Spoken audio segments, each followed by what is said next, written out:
Hi, good morning, everybody. It is primary day in Florida. Polls are open and voters are currently casting ballots. As of today, 613,864 Florida voters have cast ballots by early voting. 1.6 million have voted by mail, and 157,431 have voted today at the polls as of just a few minutes ago. As a reminder, polls will stay open until 7 p.m. local time. Voters in line at 7 p.m. local time will be permitted to vote. We are in constant communication with county supervisors of elections and helping when requested to facilitate today's elections. For voters who are planning to vote today, questions about polling locations or any other registration matters should go to their county supervisors of election or utilize the Division of Elections voter information lookup tool. This morning, we were in contact with all 67 supervisors of elections offices and have been assured that polling locations are prepared and equipped for voters. Voters should be aware that all ballots must be received by their supervisor of elections office by 7 p.m. local time tonight. The Division of Elections and supervisors of elections are in communication with their respective United States Postal Service contacts to ensure all return vote by mail ballots that can be delivered are received by supervisors of elections offices by poll closing at 7 p.m. local time. The department is monitoring statewide security, and currently there are no reported issues, and that includes our local, state, and federal partners.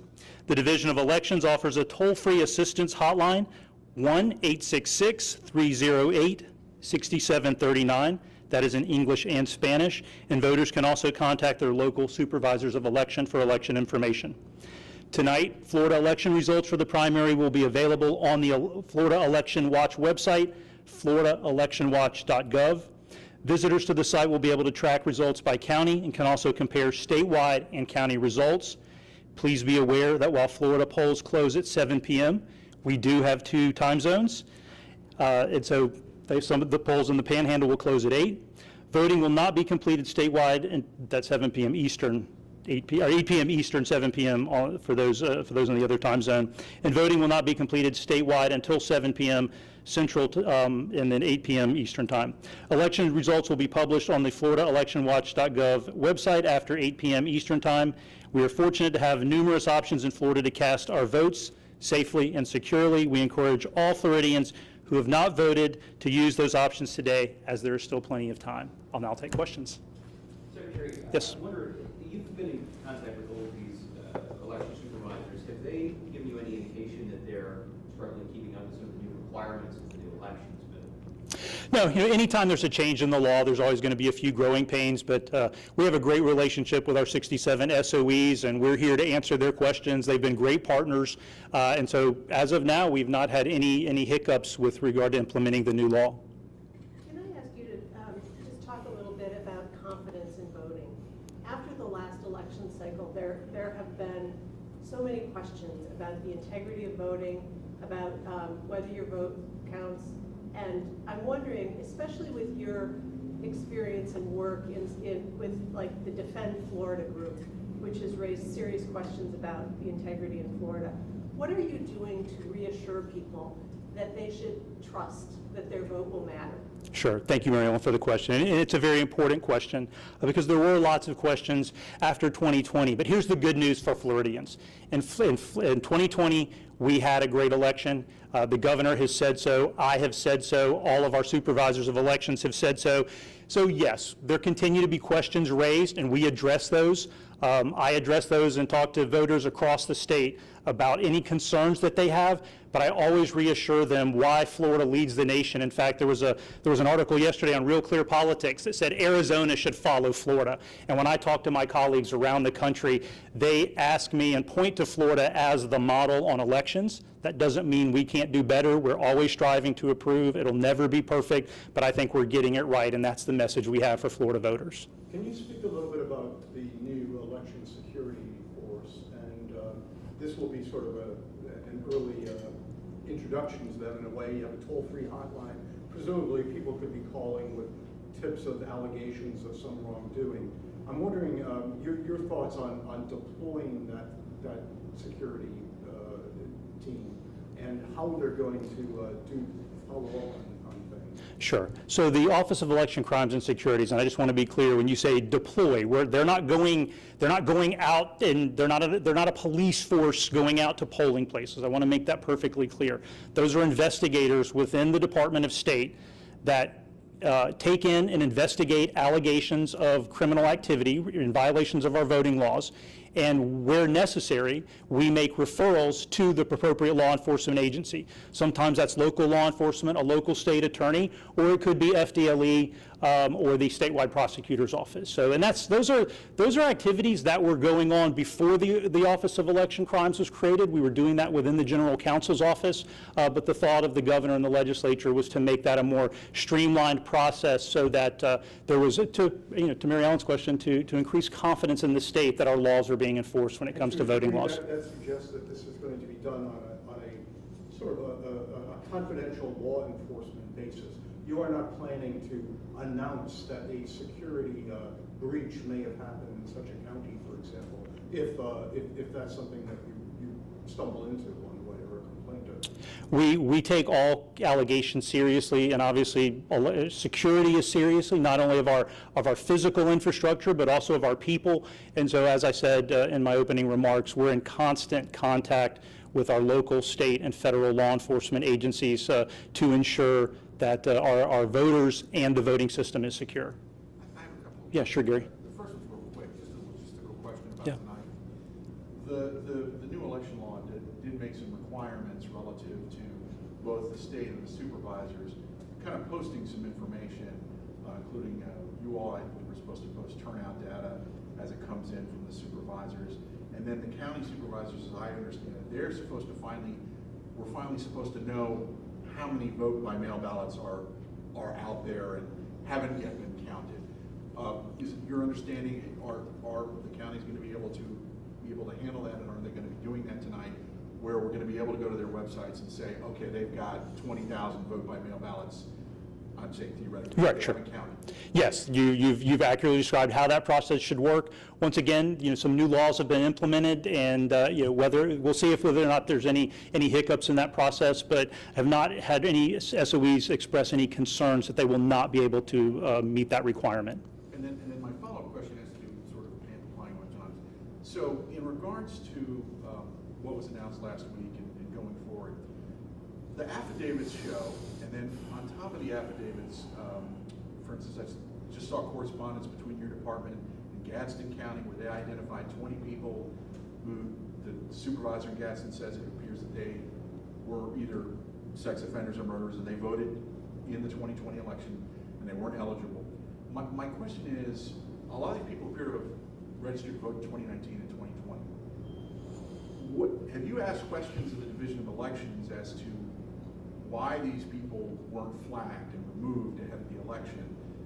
Because my recollection is, point blank, is even though there were questions about the fines and fees, there was, Secretary Lee said point blank, we're going to get the low-hanging fruit, and that the supervisors are going to be informed about these people. So I guess the question is, have you done any review to see, did the department tell the supervisors that these people were ineligible and they were removed ahead of the election?